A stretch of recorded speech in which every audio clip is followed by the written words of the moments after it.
Last এপিসোডে আমরা শাইয়ান আর mister চিলিয়াং এর ফাইট দেখেছিলাম, যেখানে মিস্টার চিলিয়াং শাইয়ানের উপর অ্যাটাক করতে করতে প্রথমে নিচের মাটি ফাটিয়ে ফেলে। এরপর তিনি ওনার ফাইনাল অ্যাটাকের সাথেই সেই ব্যারিয়ারও ভেঙে ফেলে, যার জন্য পুরো স্টেডিয়ামই ডিস্ট্রয় হয়ে যায়। কিন্তু সময় থাকতেই তারা সেখানের মানুষদেরকে সেফ প্লেসে পাঠিয়ে দেয়। আর সেখানের সব হিসাব নিকাশ শেষ হওয়ার পর মিস্টার চিলিয়াং দেখতে পায় শাইয়ান ওনার সাথে কিছু কথা বলার জন্য সেখানেই দাঁড়িয়ে আছে। এই এপিসোডের শুরুতে আমরা দেখতে পাই শাইয়ান বলছে, মিস্টার চিলিয়াং, আপনার কি মনে আছে যে এই কম্পিটিশন শুরু হওয়ার আগে আপনার কাছে শ্যাঙ্গুয়ান আর ইয়াও এসেছিল, আর সেই সময় আপনি তাদেরকে কিছু একটা শেখানোর ওয়াদা করেছিলেন। তাহলে বলুন, এখনো কি সেই ওয়াদার কথা আপনার মনে আছে? এইসব শুনে মিস্টার চিলিয়াং বলে, ও মিস্টার শাইয়ান, এখানে আপনার ঘুরিয়ে পেঁচিয়ে কথা বলার কোনো দরকার নেই। নিশ্চয়ই আপনি এখানে ড্রাগন ডমিনেটিং পাঞ্চ এই স্কিলটা শেখার জন্য এসেছেন, তাই না? হ্যাঁ, আমি তাদেরকে কথা দিয়েছিলাম যে যদি এই কম্পিটিশনে আমি তাদের সামনে হেরে যাই তাহলে আমি এই স্কিলটা তাদেরকে শিখিয়ে দেব। আর আমি এক কথার মানুষ, তাই আমি কখনোই আমার ওয়াদা ভঙ্গ করি না। তাই এখনো আমার সেই দিনের করা ওয়াদা মনে আছে। তাই চলুন।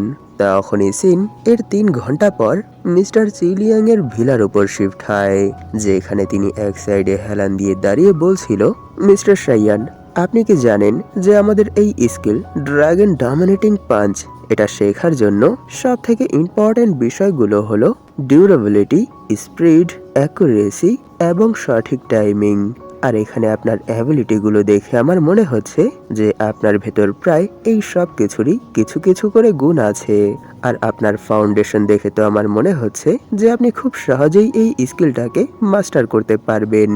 আর সেখানেই আমরা শাইয়ানকে পাঞ্চিং ব্যাগের উপর চারোদিক থেকে ঘুষি মারতে দেখতে পাই। আর এইভাবেই সে সেখানে কিছুক্ষণ প্র্যাকটিস করার পর সেই পাঞ্চিং ব্যাগের অবস্থা অনেক বেশি খারাপ করে ফেলে আর বলে, মিস্টার চিলিয়াং, আমারও মনে হয় যে আমি এই স্কিলটাকে খুব দ্রুতই অনেক অল্প সময়ের মধ্যেই শিখে ফেলতে পারবো। এর যত শ্রেয় আছে সেই সব কিছুই আপনার, কারণ আপনি এখানে আমায় অনেক ভালো করেই এই স্কিল সম্পর্কে বুঝিয়েছেন আর এটাও শিখিয়েছেন যে কিভাবে মুভ করলে আমি এই স্কিলটাকে খুব দ্রুতই মাস্টার করতে পারবো। তাই বলুন, এখন আমার আর কি করতে হবে? এইসব শুনে মিস্টার চিলিয়াং সেখানে এক স্মাইলের সাথে বলে, না না, আমার এখানে যতটুকু আপনাকে শেখানোর দরকার ছিল ততটুকু আমি শিখিয়ে দিয়েছি। এখন শুধু আপনাকে নিজে থেকেই প্র্যাকটিস করতে হবে। আর যা কিছু আপনাকে এখানে শিখিয়ে দিয়েছি সেই সব কিছুর উপরই ভালোভাবে প্র্যাকটিস করতে হবে। আর আমি নিশ্চিত সময়ের সাথে সাথে খুব দ্রুতই আপনি এই স্কিলটাকেও মাস্টার করে ফেলতে পারবেন। তাই আমার মনে হয় না আবার এই স্কিল সম্পর্কে কোনো কিছু জানার জন্য আপনার আমার কাছে আসতে হবে। এইসব বলেই তিনি শাইয়ানের দিকে একটা পিলের বোতল ছুঁড়ে মারে আর বলে, এটা নাও। আর সেই বোতল পেয়ে শাইয়ানও সেখানে অনেকটা খুশি হয়ে যায়। তখনই মিস্টার চিলিয়াং বলে, এটাই সেই সিক্রেট পিল, যেই পিলের সাহায্যে তুমি এই স্কিলটাকে মাস্টার করতে পারবে। অন্যথা তুমি যতই পরিশ্রম করো না কেন, যতই ট্যালেন্টেড হও না কেন, কখনোই এই স্কিলের উপর মাস্টারি হাসিল করতে পারবে না। শুধু তুমি এই স্কিলের কিছু মুভি শিখতে পারবে, এর বেশি আর কিছুই না। কিন্তু যখনই তুমি এই পিল অ্যাবজর্ব করবে তখন থেকেই তুমি ড্রাগন ডমিনেটিং পাঞ্চ এই স্কিলটাকে ইউজ করতে পারবে। এইসব শুনে শাইয়ান ওনাকে এর জন্য ধন্যবাদ জানায় আর এরই সাথে সেই পিলের বোতল পকেটে ভরে নেয়। আর যখন শাইয়ান সেখান থেকে যাওয়ার জন্য তৈরি হচ্ছিল তখনই মিস্টার চিলিয়াং বলে, মিস্টার শাইয়ান, নেক্সট ম্যাচের জন্য আমি এখানে আপনাকে কিছু উপদেশ দিতে চাই। আশা করি আপনি আমার কথা বুঝতে পারবেন।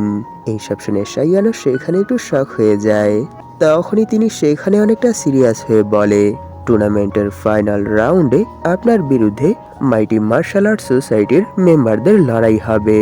আর সেই টিমের মধ্যে তাদের যেই চেয়ারম্যান আছে তিনি অনেক বেশি স্ট্রং। তাই আজ এখানে আপনি আমার বিরুদ্ধে লড়াইয়ের সময় যেই স্কিলগুলো ইউজ করেছেন, এই স্কিলগুলোই যদি আপনার ট্রাম্প কার্ড হয়ে থাকে তাহলে আমার মনে হয় না যে আপনি ওনার বিরুদ্ধে কখনোই লড়াই করে জিততে পারবেন, কারণ তিনি সত্যিই অনেক বেশি স্ট্রং আর এরই সাথে অনেক বেশি এক্সপিরিয়েন্সফুল।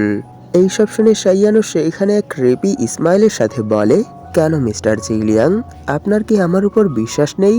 এটা শুনে তিনি বলে, না না, এরকম কোনো বিষয় না। আমি তো শুধু এই বিষয়ে আপনাকে আগাহ করে দিতে চাচ্ছিলাম, যাতে করে আপনি শুরু থেকেই ওনার বিরুদ্ধে সিরিয়াস থাকেন। কিন্তু যদি সত্যি এই স্কিলগুলোই আপনার ট্রাম্প কার্ড হয়ে থাকে, আর এছাড়া যদি আপনার কাছে আর কোনো ট্রাম্প কার্ড না থেকে থাকে, তাহলে আমি শ্যাঙ্গুয়ান আর ইয়াওকে শুরুতেই স্টেডিয়াম থেকে অনেকটা দূরে নিয়ে যাব। নয়তো সেখানে যেই ডিস্ট্রাকশন হবে, সেই ডিস্ট্রাকশনের চাপেটে তারাও চলে আসতে পারে। এইসব শুনে সাইয়ান সেখানে একটু শক হয়ে বলে, কি এই কথা? এর মানে কি আপনি তাদের সম্পর্কে এমন কিছু জানেন যা আমি এখনো জানি না? এটা শুনে মিস্টার চিলিয়াং সেখানে একটু সিরিয়াস হয়ে বলে, না না, আমিও তাদের সম্পর্কে তেমন কিছুই জানি না। তাই প্লিজ, আমার মনে হয় এখন আপনার এখান থেকে যাওয়ার সময় চলে এসেছে। আর এর কিছুক্ষণ পরই আমরা দেখতে পাই সাইয়ান সেখান থেকে বাইরে চলে এসেছে। আর পথে হাঁটতে হাঁটতেই কিউনারকে সামন করে বলে, নিশ্চয়ই আমি বুঝতে পারছি যে তিনি কেন আমায় এত ছোট নজরে দেখছে। কারণ আমি যখন ওনার বিরুদ্ধে লড়াই করেছি, তখন তো আমি শুধু আমার 30 কিংবা 40% পাওয়ারই ইউজ করেছি। এরই জন্য তিনি এখানে আমায় এতটা উইক ভেবেছে। তাই আমি এখানে ওনাকে এর জন্য দোষ দিব না। এইসব শুনে কিউনার সেখানে অনেক বেশি রেগে চিল্লাতে চিল্লাতে বলে, মাস্টার, তার এত সাহস কে দিয়েছে? সে কি করে আপনাকে এত ছোট নজরে দেখেছে? তাকে তো একটা শিক্ষা দিতেই হবে। এইসব শুনে সাইয়ান বলে, না না, এইসব কথা ছাড়ো, কারণ আমি ফাইনালে কি হবে সেটা নিয়েই অনেক বেশি কৌতূহল হয়ে আছি। তখনই সিন রাতে সাইয়ানদের ভিলার উপর শিফট হয়। তখনই আমরা দেখতে পাই এই সময় তাদের ম্যানেজার শ্যাঙ্গুয়ান আর ইয়াও, তারা তিনজন একসাথেই আছে। তখনই ইয়াও সাইয়ানকে দেখে অনেক বেশি খুশি হয়ে বলে, ও মিস্টার সাইয়ান, আপনি চলে এসেছেন। সত্যি এই বছর আমরা তেমন কোনো কষ্ট ছাড়াই শুধু আপনার জন্যই ফাইনালে প্রবেশ করতে পেরেছি। তাই এর জন্য আপনাকে অসংখ্য ধন্যবাদ। তখনই তাদের ম্যানেজার সেখান থেকে চলে যাওয়ার আগে তাদেরকে গ্রেড করে বলে, ফাইনাল কম্পিটিশন স্টার্ট হতে 2 দিন সময় লাগবে, কারণ সেখানে যেই ডিস্ট্রাকশন হয়েছে সেই ডিস্ট্রাকশনের সাথেই ফাইটিং যেই এরিনা আছে, সেই এরিনার চারপাশে যেই ব্যারিয়ার ক্রিয়েট করা হয়, সেই ব্যারিয়ার ক্রিয়েট করতে 2 দিন সময় লাগে। এরই জন্য কষ্ট করে আপনাদেরকে ফাইনালের জন্য 2 দিন অপেক্ষা করতে হবে। তাই আপনারা এই 2 দিনে চাইলে আমাদের সোসাইটির যেই দর্শনীয় প্লেসগুলো আছে সেগুলো ঘুরে আসতে পারেন, অথবা এখানে আপনারা আপনাদের ইচ্ছে মতোই এই 2 দিন যা ইচ্ছা তাই করতে পারবেন। আর এই 2 দিনে আপনাদের ট্রাভেল খরচ, খাওয়া খরচ আর পোশাকেরও যদি কোনো খরচ হয়ে থাকে, তাহলে আমরা সেই সব কিছুর খরচ পে করব। তাই এই 2 দিনে কোনো খরচের টেনশন ছাড়াই আপনারা যেভাবে ইচ্ছা সেভাবেই নিজেদের সময় কাটাতে পারবেন। এইসব শুনে ইয়াও সাইয়ানের কাছে চলে আসে আর বলে, মিস্টার সাইয়ান, আমি জানি যে আপনি এই কিছুদিনেই অনেক বেশি হার্ড ওয়ার্ক করেছেন, যার জন্য নিশ্চয়ই আপনি অনেকটা ক্লান্তও হয়ে গেছেন। কিন্তু এখনো আমরা এইসব কিছুর জন্য আপনাকে কোনো ধরনের কোনো রিওয়ার্ড দেইনি। তাই প্লিজ চলুন আমরা বাইরে যেয়ে কিছুটা সময় মজা করে আসি। আর এর মধ্যেই আমি আপনাকে আপনার এত হার্ড ওয়ার্কের জন্য পুরস্কৃত করব। তার এসব বলতে না বলতেই সেখানে আমরা পুরো স্ক্রিনের মধ্যে কিছু স্টার আর ব্যাং ব্যাং এর আওয়াজ শুনতে পাই।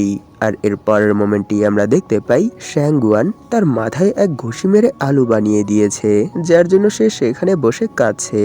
তখনই সে বলে, হেই ইউ ইডিয়েট, তুমি এইসব কি আলতু ফালতু কথা বলছো? তুমি কি জানো যে আজ আমরা কত স্ট্রং অপোনেন্টদের বিরুদ্ধে লড়াই করেছি? এরপরও আমরা দুজন মিলে শুধু একজনকে কোনো মতে হারিয়েছি। এর মানে ফাইনাল রাউন্ডে আমাদের অপোনেন্ট কোনো নর্মাল ওয়ারিয়ার হবে না। ওনাদের মধ্যে সব থেকে উইক যে ওয়ারিয়ার আছে সেও আমাদের দেশের সব থেকে হায়ার লেভেলের এ র্যাঙ্কের ওয়ারিয়ার। তাই আমাদেরকে তার বিরুদ্ধে লড়াই করে টিকে থাকার জন্য অনেক বেশি হার্ড ওয়ার্ক করতে হবে। তাই চলো এখনই সময় এইসব মজার চিন্তা ছেড়ে প্র্যাকটিসের উপর ফোকাস করো, যাতে করে আমরা ফাইনালের সময় কমসে কম একজনকে যেন হারাতে পারি। এইসব শুনে সাইয়ান বলে, না না, এত প্র্যাকটিস করার কোনো দরকার নেই। নিশ্চয়ই আপনি এই জিনিসটা জানেন যে একজন মানুষকে তার পরিশ্রমের পাশাপাশি বিশ্রামও নেওয়া দরকার। যদি কেউ সব সময় টানা পরিশ্রম করতে থাকে, তাহলে তার গ্রোথ রেট অনেকটা কমে যায়। তাই পরিশ্রমের সাথে বিশ্রামও অনেক বেশি ইম্পর্টেন্ট। তাই শুধু শরীরের বিশ্রামই যথেষ্ট না, মনের বিশ্রামেরও প্রয়োজন অনেক। তাই এখন যেহেতু 2 দিন তোমাদের হাতে সময় আছে, তাই এই 2 দিনের মধ্যে অর্ধেকটা সময় এনজয় করো আর অর্ধেকটা সময় প্র্যাকটিস করে নিও। এতে করে নিশ্চয়ই তোমাদেরই ফায়দা হবে। এইসব শুনে ইয়াও সেখানে আবার অনেক বেশি খুশি হয়ে সাইয়ানের কাছে আসার চেষ্টা করে আর বলে, ঠিক আছে, তাহলে চলুন মিস্টার সাইয়ান, আমরা বাইরে যেয়ে কিছুটা সময় মজা করি। কিন্তু সাইয়ান তাকে সেখানেই থামিয়ে দেয় আর বলে, না না, এখানে আমার কিছু কাজ আছে, তাই এই 2 দিন তোমরা নিজেদের মতো করেই এনজয় করো। এইসব শুনে ইয়াও সেখানে অনেকটা স্যাড হয়ে যায় আর বলে, কি আপনি আমাদের সাথে থাকবেন না? যদি এরকমটা হয় তাহলে আমরা কি করে এনজয় করব? আমার মনে হয় না এই 2 দিন আমি আপনাকে ছাড়া কোনো ধরনেরই কোনো এনজয় করতে পারবো। আর পাশ থেকে ইয়াও বলে, মিস্টার সাইয়ান প্লিজ, আপনি কি আমাকে বলতে পারবেন যে আপনি কি এই 2 দিন ফাইনালের জন্য কোনো ইম্পর্টেন্ট প্র্যাকটিস তৈরি করতে চাচ্ছেন? যদি এরকম কিছু হয় তাহলে কি প্লিজ আপনি আমাদের সাথেও সেই প্র্যাকটিস শেয়ার করতে পারবেন? এইসব শুনে সাইয়ান বলে, না না, তেমন কিছু না, কিন্তু আমার কাছে তোমাদের জন্য একটা সারপ্রাইজ আছে। এর মানে নিশ্চয়ই তোমরা বুঝতে পারছো, যেহেতু এটা সারপ্রাইজ সেহেতু আমি তোমাদেরকে এই সম্পর্কে কিছুই বলতে পারবো না। কারণ যদি আমি এখনই তোমাদেরকে সেই সম্পর্কে বলে দেই তাহলে তো এটা আর কোনো সারপ্রাইজই থাকবে না। তাই যা হওয়ার কাল হবে, আর আমি তোমাদেরকে কাল অবাক করে দেব। এইসব বলেই সাইয়ান তাদেরকে সেখান থেকে ঠেলতে শুরু করে আর বলে, নিশ্চয়ই আজ যেই ম্যাচ হয়েছে সেই ম্যাচের মধ্যে তুমি অনেকটা ইনজার্ড হয়ে গেছো আর এরই সাথে অনেক বেশি ক্লান্তও হয়ে গেছো। তাই এখন যাও আর কিছুটা সময় রেস্ট করো, আর যদি কোনো ইনজুরি থেকে থাকে তাহলে সেই ইনজুরি হিল করার উপর ফোকাস করো, আর এই 2 দিন ভালোভাবে এনজয় করো। তখনই সে সেখানে এক বড় ইসমাইলের সাথে বলে, আর এমনিতেও তোমাদের আমায় নিয়ে টেনশন করতে হবে না, কারণ আমি অনেক ভালো রান্না করতে পারি, তাই আমি নিজে থেকেই সবকিছু করতে পারবো। তোমরা যাও, এনজয় করো। এইসব শুনে তারাও একে অপরের দিকে কিছুক্ষণ তাকিয়ে বলে, ঠিক আছে, যেহেতু আপনি এত করে বলছেন সেহেতু আমরা এখান থেকে যাচ্ছি। তখনই সিন তাদের চলে যাওয়ার 1 ঘন্টা পর শিফট হয়, যেখানে আমরা সাইয়ানকে দেখতে পাই। সে সেই পিল অ্যাবজর্ব করে ড্রাগন ডমিনেটিং পাঞ্চ এই স্কিলের এন্ট্রি লেভেলে পৌঁছে গেছে, যার জন্য সেখানে তার পেছনেও অনেক বড় এক ড্রাগন ইমেজ ক্রিয়েট হয়ে যায়। আর এটা দেখে সাইয়ান সেখানে অনেকটা খুশি হয়ে যায়। তখনই সিস্টেমে নোটিফিকেশন চলে আসে যে আপনি আরো এক নতুন স্কিল শিখে ফেলেছেন, যার নাম ড্রাগন ডমিনেটিং পাঞ্চ। বর্তমানে আপনি এই স্কিলের এন্ট্রি লেভেলে পৌঁছে গেছেন, আর এই স্কিল শেখার কারণে আপনার ভেতর এক ড্রাগনের মতো পাওয়ার চলে এসেছে, আর এই পাওয়ার লেভেল আপের সাথে সাথে আরো তীব্র হয়ে যাবে। এইসব পরে সাইয়ান তো সেখানে অনেক বেশি খুশি হয়ে বলে, ও ফাইনালি আমি ড্রাগন ডমিনেটিং পাঞ্চ এই স্কিলটাও শিখে ফেলেছি। এর মানে ইমমর্টাল ফিস্টের 3টা স্কিলই এই সময় আমার কাছে আছে। তখনই সিস্টেম থেকে আরো একটা নোটিফিকেশন আসে যে এই স্কিলটাকে লেভেল আপ করার জন্য আপনাকে আপনার কিছুটা সোল পাওয়ার ইউজ করতে হবে, আর এরকমটা করলে আপনার লাইফ স্প্যানও অনেকটা কমে যাবে। তাহলে বলুন, এই ওয়ার্নিং এর পরও কি আপনি এই স্কিলটাকে লেভেল আপ করতে চান? এইসব পরে সাইয়ান সেখানে আবার অনেকটা টেনশনে পড়ে যায়, আর এরই সাথে সে সেখানে আবার বলতে শুরু করে, ধত্তেরি, আমি যেমনটা ভেবেছিলাম যে এই স্কিলটাকে আপডেট করতে হলেও আমাকে আমার লাইফ স্পেনের স্যাক্রিফাইস করতে হবে, আর এই স্কিলটা তো দ্য হেভেনলি ওয়েল ফিস্টের থেকেও অনেক বেশি পাওয়ারফুল। এর মানে এই স্কিলটাকে লেভেল আপ করার জন্য তার থেকেও অনেক বেশি সোল পাওয়ারের প্রয়োজন হবে। সত্যি, আমি যেই স্কিলের দিকেই তাকাই সেই স্কিলই শুধু আমার সোল পাওয়ার নিয়ে পড়ে আছে, না জানে এই স্কিলগুলো আমাকে কখন মেরে ফেলে। কিন্তু এখন যেহেতু আমার কাছে এই 3টা স্কিলই আছে, এর মানে নিশ্চয়ই এই স্কিলগুলো যদি আমি একসঙ্গে শিখে ফেলি তাহলে এই সবগুলো স্কিলকে একসাথে মার্জ করে আমি ইমমর্টাল ফিস্ট আবার রিক্রিয়েট করতে পারবো। আর যদি আমি এরকমটা করতে পারি তাহলে আমার মনে হয় আমি আবার আমার লাইফ স্প্যান বাড়াতে পারবো। কিন্তু এরও তো কোনো গ্যারান্টি নেই, কারণ যখন আমি মিস্টার জিহাং এর সাথে এই বিষয়ে কথা বলেছিলাম তখন তো তিনি আমায় বলেছিল যে হয়তোবা এই 3টা টুকরো সম্পূর্ণ না, সেই স্কিলকে রিক্রিয়েট করার জন্য আরো কিছুর প্রয়োজন হতে পারে।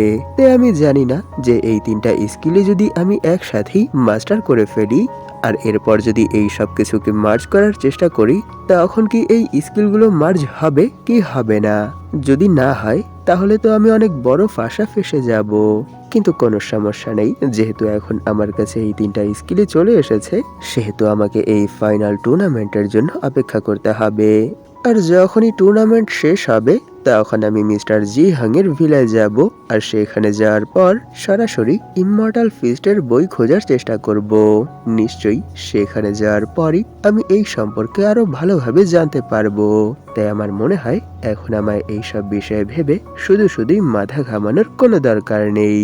এটা বলেই সে ড্রাগন ডমিনেটিং পাঞ্চ এই স্কিলটাকে কন্টিনিউয়াসলি আপডেট করার জন্য ক্লিক করতে শুরু করে দেয় আর বলে, সিস্টেম তাহলে দেখিয়ে দাও যে এখন তুমি তোমার অরিজিন পয়েন্ট ইউজ করে কি কি করতে পারো। এর মানে এখন এখানে যা কিছু হবে সবকিছুই আমি তোমার উপর ছেড়ে দিচ্ছি। নিশ্চয়ই আপনারা আশেপাশের শব্দ শুনে বুঝতে পারছেন যে এই সময় আমি গ্রামে আছি। এই চ্যাপ্টারের অল্প একটু অংশ বাকি আছে, তাই ভাবলাম এটা এখানেই কমপ্লিট করে দেই।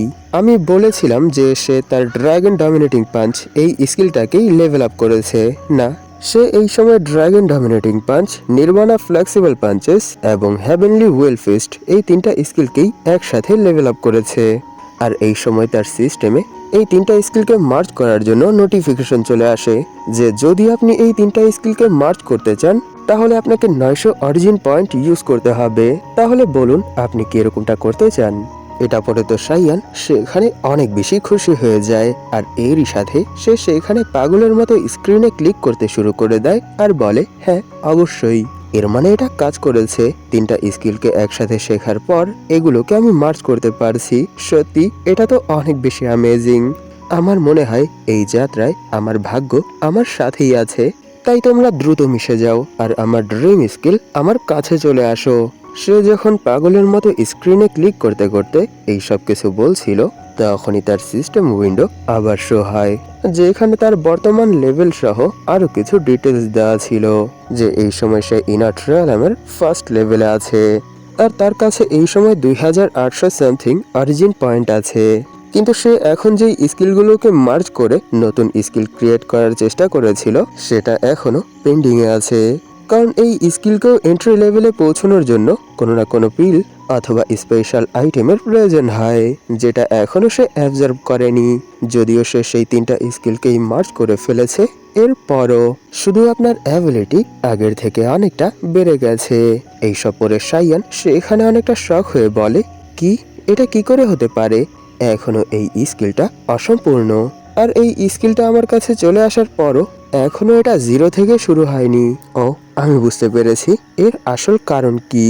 তখনই তার সিস্টেমে আরো একটা নোটিফিকেশন চলে আসে, যেখানে লেখা ছিল আপনার কাছে এই সময় ইমমর্টাল ফিস্ট চলে এসেছে, কিন্তু এটা অসম্পূর্ণ। কিন্তু যদি আপনি এই স্কিলটাকে পরিপূর্ণ করতে চান তাহলে এর জন্য আপনাকে 1500 অরিজিন পয়েন্ট খরচ করতে হবে। তাহলে বলুন আপনি কি এই স্কিলটাকে কমপ্লিট করতে চান? এই সব পরে সাইয়ান সে এখানে একটু স্যাড হয়ে বলে, কি 1500 অরিজিন পয়েন্ট? যদি আমি এই 1500 অরিজিন পয়েন্ট এর পেছনে খরচ করে ফেলি তাহলে আমি আবার গরিব হয়ে যাব। সত্যি এখন তো আমার আবার সেই আগের দিনগুলোর কথা মনে পড়ে যাচ্ছে, যখন আমি কিছু অরিজিন পয়েন্টের জন্য কত কিছুই না করতাম। কিন্তু কি করার, এই স্কিলটা তো আমায় যে করেই হোক হাসিল করতেই হবে।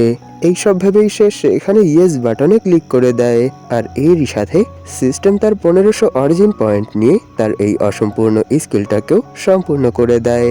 তখনই আমরা দেখতে পাই যদিও সে এখানে অনেক পাওয়ারফুল এক নতুন স্কিল শিখে ফেলেছে, এরপরও তার লেভেল আগের জায়গায় আছে, আর তার অরিজিন পয়েন্ট 2800 থেকে 1300-তে চলে এসেছে। কিন্তু সে এখানে এত সময় যেই স্কিলের জন্য কষ্ট করছিল, সেই স্কিলটা ফাইনালি এখন তার সিস্টেমেও যোগ হয়ে গেছে, দ্য ইমমর্টাল ফিস্ট। এইসব পরে তো সাইয়ান সে এখানে আবার অনেক বেশি খুশি হয়ে যায়।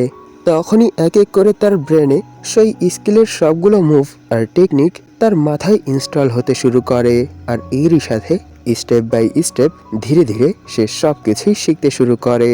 আর এইভাবেই 15 মিনিট পর যখন এর প্রসেস কমপ্লিট হয়ে যায়, তখন সে বলে, তাহলে ফাইনালি এই স্কিলের যত ডাটা ছিল সব ডাটাই আমার ব্রেনে সিস্টেম ট্রান্সফার করে দিয়েছে। এরপরও এখনো আমি নিজেকে অতটা স্ট্রং ফিল করছি না। নিশ্চয়ই এর কারণ একটাই যে এখনো আমি এই স্কিলটাকে প্র্যাকটিক্যালি ইউজ করিনি। নিশ্চয়ই এখন এই ঝুলন্ত অবস্থা থেকে নিজেকে আবার স্টেবল করতে হলে কোনো না কোনো পদক্ষেপ তো নিতেই হবে। কিন্তু কি করব? সত্যি আমি তো ভেবেছিলাম যে যেহেতু সবকিছুই আমি সিস্টেমের সাহায্যেই করছি সেহেতু এই ধাপটা আমি এড়িয়ে যেতে পারবো, কিন্তু এখন দেখছি না, আমাকে নিজে থেকেই এই ধাপটা পূরণ করতে হবে। এইসব বলতে বলতেই সে সেখানে অনেকটা সিরিয়াস হয়ে যায় আর বলে, হেই, আমি এত কিছু কেন ভাবছি? কিউনার, দ্রুত বের হয়ে আসো, কারণ এখন আমার কাছে তোমার জন্য একটা কাজ আছে। আর যখনই কিউনার সেমন হয় তখনই সে সাইয়ানকে জড়িয়ে ধরে আর বলে, মাস্টার, আমি চলে এসেছি, তাহলে বলুন এখন আমায় কি করতে হবে? এটা শুনে সাইয়ান বলে, এই বিশ্বব্যাপী টুর্নামেন্টে যেই দল প্রথম স্থান গ্রহণ করবে তাদেরকে একটা সিক্রেট পিল দেওয়া হবে। তাই তোমায় এখন তাদের সেই ট্রেজার হলে যেতে হবে আর এই জিনিসটা চেক করতে হবে যে সত্যিই কি তারা সেখানে সেই সিক্রেট পিলটা রেখেছে। এটা শুনে কিউনার বলে, এর মানে কি এখন আমায় সেই হলে যাওয়ার পর সেই হল থেকে সেই সিক্রেট পিল চুরি করে নিয়ে আসতে হবে? এটা শুনে সাইয়ান বলে, না না, এর কোনো দরকার নেই। তুমি শুধু সেখানে যাওয়ার পর এই জিনিসটা চেক করবে যে সেখানে কি সত্যি সেই পিল আছে কি নেই, কারণ এমনিতেও এই কম্পিটিশন জিতে আমি সেই পিল হাসিল করব। তাই আমি এখানে আগে থেকেই কোনো ধরনের কোনো গন্ডগোল পাকাতে চাই না। এইসব বলে সে সেখানে ভাবছিল, না না, এরকম কিছুই করা যাবে না, কারণ আমি যদি সেই পিলটা কিউনারকে দিয়ে চুরি করিয়ে নিয়ে আসি তাহলে না জানে এই কম্পিটিশন কি কন্টিনিউ হবে নাকি এখানেই শেষ হয়ে যাবে। আর এরকমটা হলে নিশ্চয়ই আমার এতদিনের মিশনও ফেল হয়ে যাবে, যা আমি চাই না। তাই যেটা যেভাবে চলছে সেটা সেভাবেই চলতে থাক। তখনই কিউনার সেইখান থেকে সেই পিলের সার্ভে করার জন্য যেতে শুরু করে আর বলে, ঠিক আছে মাস্টার, তাহলে আমি দেখে আসছি যে সবকিছুই কি ঠিক আছে কি নেই। এটা শুনে সাইয়ানো তাকে সেখান থেকে সেফলি যেতে বলে আর তাকে কোনো ধরনের কোনো প্রবলেমে না জড়াতে বলে। আর এরই সাথে সে সেখানে ভাবতে শুরু করে, আমি জানি না যে এই কাজটা করলে কি আমার মিশনের মধ্যে কোনো ধরনের কোনো প্রবলেম আসবে কি আসবে না, কিন্তু কি করব, আমার তো এই জিনিসটা জানতেই হবে যে আসলে এতদিন আমি যেই স্কিলের জন্য চেষ্টা করছিলাম সেই স্কিলের মেইন কি কোথায় আছে। কারণ যদি কোনো কারণে কোনো ধরনের কোনো প্রবলেম হয় তখন যেন সেই প্রবলেমের মধ্য থেকেও আমি সেই পিলটা হাসিল করতে পারি, কারণ বলা যায় না যে কখন কি হয়ে যায়। আর তার চলে যাওয়ার পর সে সেখানে টেলিফোনের মধ্যে কিছু একটা চেক করতে করতে বলে, ফাইনাল ম্যাচ শুরু হতে আরো 2 দিন বাকি আছে আর এই 2 দিনের মধ্যেই আমি যেই সব আইটেমের অর্ডার করেছিলাম সেগুলো হয়তো চলে এসেছে, তাই এখনই এই জিনিসটা কনফার্ম করে নেওয়া যাক। তখনই সিন এর কিছু ঘন্টা পর শিফট হয়, যেখানে আমরা দেখতে পাই শ্যাংগুয়ান আর ইয়াও শপিং করে বাড়ি ফিরে এসেছে। আর এরই সাথে ইয়াও সেখানে অনেক বেশি খুশি হয়ে বলে, মিস্টার সাইয়ান, প্লিজ দ্রুত বলুন, আমার তো আর তর সইছে না যে আপনি আজ এখানে আমাদেরকে কেমন সারপ্রাইজ দেবেন। তখনই তারা তাদের সামনে অনেক বড় এক মটকা দেখতে পায়, যেখানে ভয়েলেট কালারের অনেক ঘন কিছু একটা বয়েল হচ্ছে। এটা দেখে তো ইয়াও সেখানে অনেক বেশি শক হয়ে বলে, কি, এটা আবার কি? আর পাশ থেকে শ্যাংগুয়ান বলে, মিস্টার সাইয়ান, এটাই কি আপনার সেই সারপ্রাইজ যার কথা আপনি বলছিলেন? তারা যখন এই সব কিছু বলছিল তখনই সাইয়ান তাদের পেছনে চলে আসে আর তাদের কাঁধে হাত রেখে এক ক্রিপি স্মাইলের সাথে বলে, হ্যাঁ, এটাই সেই সারপ্রাইজ, এর সাহায্যেই তোমাদের এক কিউট বেবি হবে। তাহলে বলো, তোমরা কি এখন সেই বেবি নিতে চাও? তারা সেখানে সাইয়ানের এই ক্রিপি ফেস আর তার এই সব কথা শুনে তারা দুজনই অনেক বেশি শক হয়ে যায় আর চিল্লাতে চিল্লাতে বলে, কি, বাচ্চা? আর এখানে সাইয়ানের এই অদ্ভুত সারপ্রাইজ আর তাদের এই ব্লাশিং ফেসের সাথেই এপিসোড এখানেই শেষ হয়ে যায়। শুরুতে যেটা বলেছিলাম যে আমি এই সময় গ্রামে আছি, 1-2 দিন এখানেই থাকা হবে আর এখানের ওয়েদার অনেক বেশি কোল্ড। এরপরও আমি বাড়ি থেকে অনেকটা দূরে এসে শুধু কিছু স্ক্রিনশট দেখে দেখেই এই ভিডিওর এই বাকি অংশটা তৈরি করেছি। হয়তো এর পরের চ্যাপ্টার আপলোড করতে আমার কিছুটা দিন সময় লাগতে পারে। ও, আমি তো আপনাদেরকে ধন্যবাদ জানাতে ভুলেই গেছি। সত্যি আমি ভাবিনি যে একদিনের মধ্যেই 100+ সাবস্ক্রাইব হয়ে যাবে। আপনাদের সবাইকে অসংখ্য ধন্যবাদ। আমি বাড়ি যাওয়ার কিছুদিন পর থেকে সেই চ্যানেলটাও স্টার্ট করব।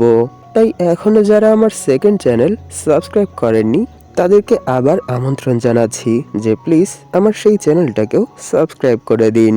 তাহলে আজ এতটুকুই থাক। ধন্যবাদ আপনাদের এই পর্যন্ত দেখার জন্য। তাহলে দেখা হবে এর পরের এপিসোডে।